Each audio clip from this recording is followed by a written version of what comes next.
Prophecy of Atlantis, Tides of Fire, Season 1. Prologue, A Crown Broken, a King Born. The Atlantean southern desert winds howled with an unforgiving fury, carrying the metallic scent of blood and the distant screams of those left behind. Beneath the pale light of twin full moons, a lone figure, cloaked in shimmering azure, stumbled across the burning sand.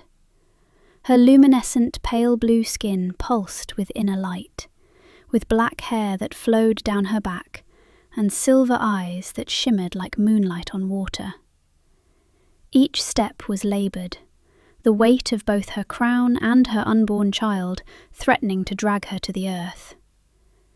Queen Melusine of the Undines of the Western Seas pressed a hand against her swollen belly, whispering words of comfort that were immediately stolen by the wind. "Stay strong, little one," she murmured, her melodic voice cracking with exhaustion. "We're almost safe."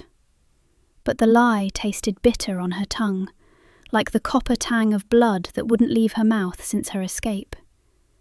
Just 3 days ago, she had sat upon the coral throne of Thalaria, her older brother, Prince Kaelor, kneeling before her, his forehead pressed against her palm in a gesture of fealty that went back countless generations of Undine royalty.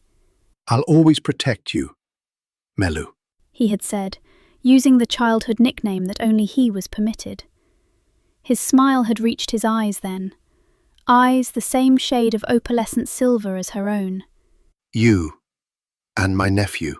Melusine had held on to her unwavering belief in him. Even when the whispers within the court grew louder, insinuating his burgeoning resentment and alleged aspirations for the throne, a claim fueled by Melusine's position as the last surviving female descendant of the Undine royal bloodline, she remained steadfast in her trust. The rumours swirled around her, painting a picture of a man consumed by ambition, his loyalty tainted by the allure of power. Yet, Melusine clung to the image of the man she knew, the one she believed was incapable of such treachery. Even after catching him studying the forbidden tomes of shadow magic, she had trusted the brother who had once crafted coral toys for her and taught her to harness the tidal currents. The memory twisted like a knife. She stumbled, falling to one knee as a contraction gripped her body. Too soon. The child was coming too soon.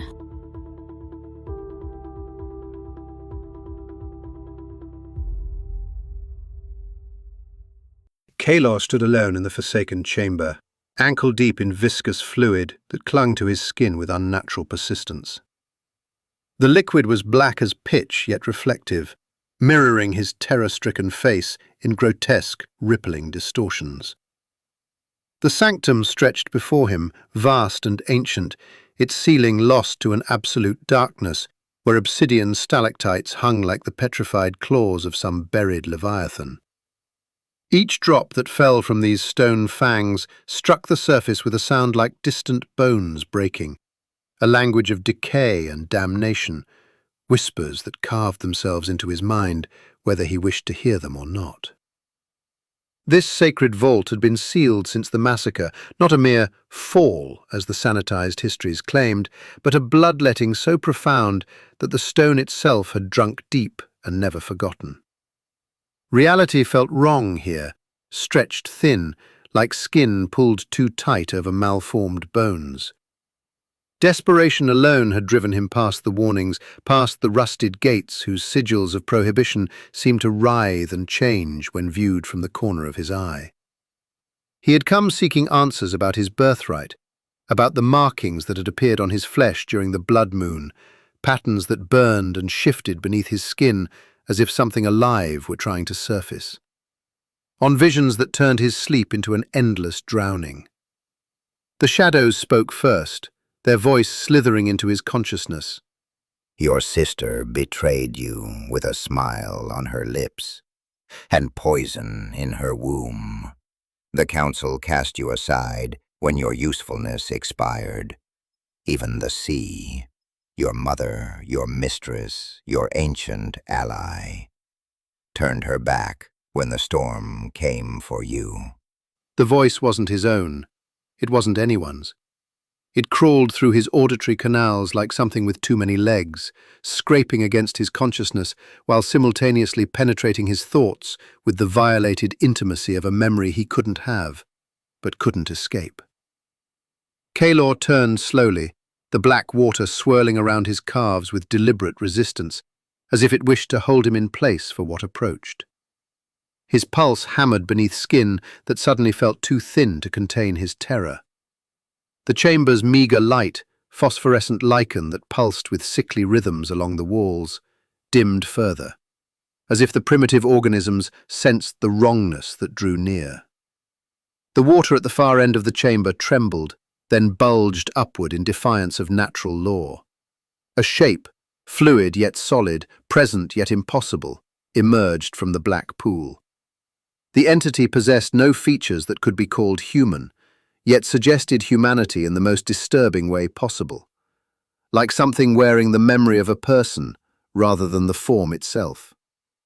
It shifted constantly, its edges dissolving and reforming as reality itself rejected its existence. "You're not real," Kaelor whispered, fingers instinctively clutching the tarnished silver chain at his neck, his mother's final gift before the sea claimed her. The metal burned cold against his skin, the only sensation that felt genuine in this place where truth itself seemed negotiable. "You're just another trick, a test." But I am what you've always longed for, Kaelor of the Western Seas, last son of Queen Vanora, Prince of Thalaria.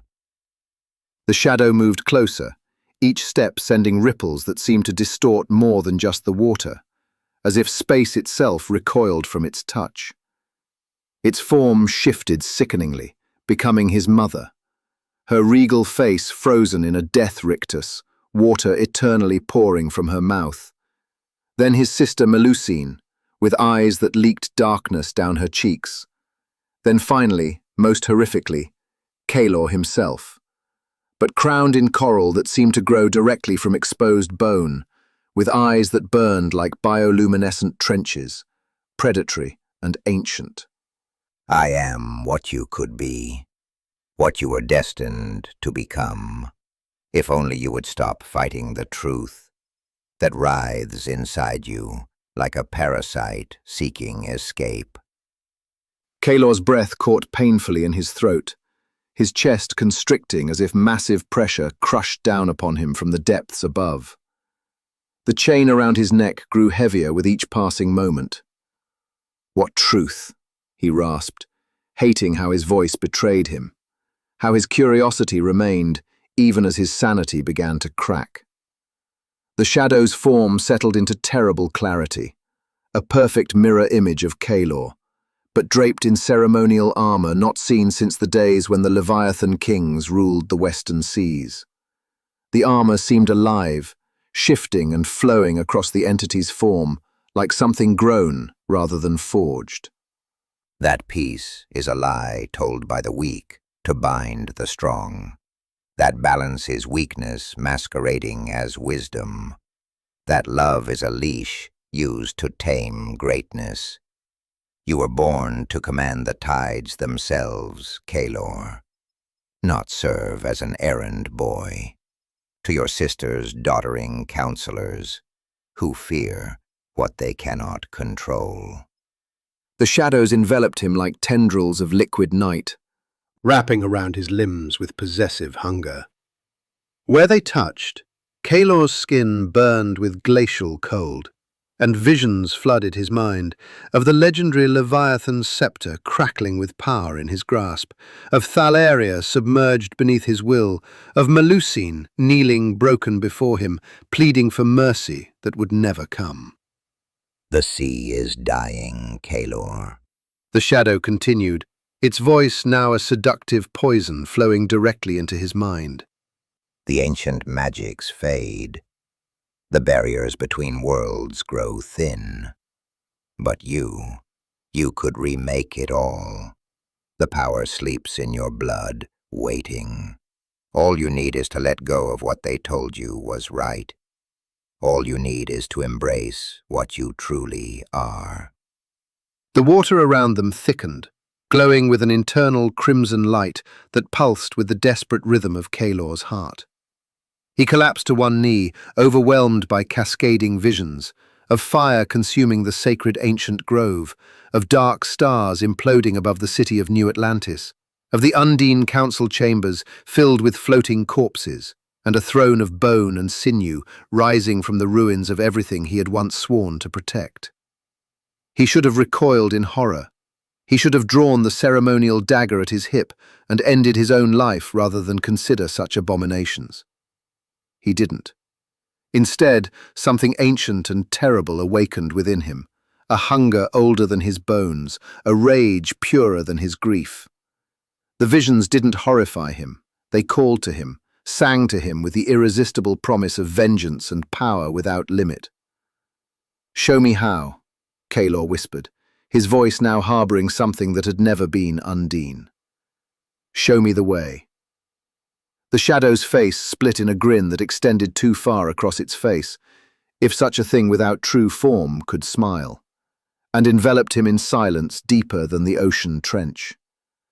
Kaelor felt his mother's chain burning against his skin, the silver melting and flowing into his flesh, the last memory of her love searing away like mist before an advancing storm. The final thing he felt was the heat of her memory turning to ash, and then nothing at all but cold purpose filling the void where his empathy had been. In the abandoned sanctum, the water stilled, the shadows receded, and in the place where Kaelor had stood, something else now rose. Something wearing his face like an ill-fitting mask, eyes swirling with purple and black, bottomless as the forgotten depths. A king had been born in darkness, and the seas would tremble at his awakening.